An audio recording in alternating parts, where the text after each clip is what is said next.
So my name's Chase, and I worked with Sam and Bailey on this, and we did babesiosis this week. So what is babesiosis? It is an infection of the red blood cells caused by parasites, and you actually get those parasites from ticks. So has anyone in here been bitten by a tick before? No. And the specific tick that spreads this virus is called a deer tick. And they're really small and they can look like a freckle on your skin. I've had multiple times where I've come in from hunting outside and my mom's like, oh, there's a tick on your leg, but it's just a freckle. This is sort of like the life path of the virus. So an egg attaches to the mouse. Not really sure how it attaches to the mouse, but they kind of, have you ever had sticker burrs attached to your pants, really crabby? And then it gets inside the mouse, and then the tick will bite the mouse, and then the tick will then bite you. And because the tick bit the mouse, now the parasite is inside the tick, and then it bites you and spreads the parasite to you. So some symptoms and assessments: body aches, chills, fatigue and fever are the two most likely symptoms, and headache, loss of appetite, swelling, and anemia.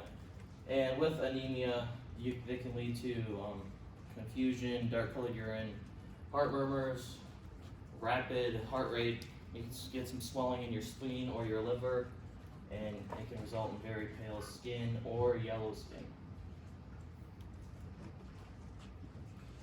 So it causes, again, that parasite enters the bloodstream via the infected deer tick, or it can also spread through a blood transfusion.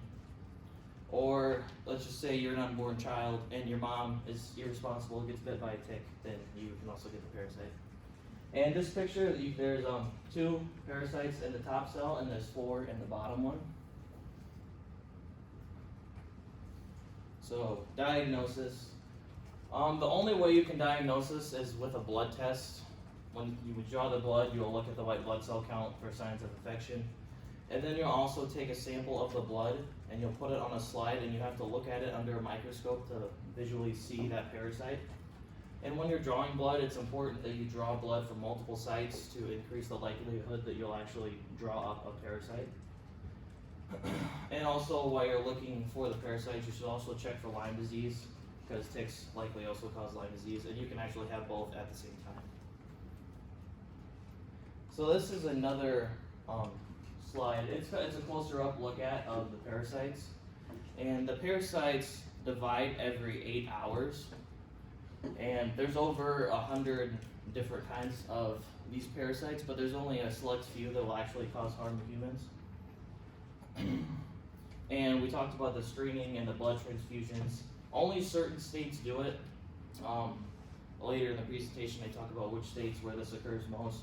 But for most states, it's not cost effective because it's really expensive to do, so not every state screens for these.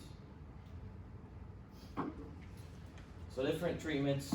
The medication is treated with medication, typically for 7 to 10 days. I'm not going to try and stumble through those medication names, but the top one is for less severe and the bottom is for more severe. And in extreme cases, you may require blood transfusions because of that anemia, and also mechanical ventilation. Prognosis and follow-up. They're most common in the warm seasons, 'cause that's just when ticks are around. There's about 1,500 cases a year, and those are the 4 states it's mostly found in. And make sure you just continue your medications for 7 to 10 days, and if no improvement or it worsens, contact your doctor. Those are our sources.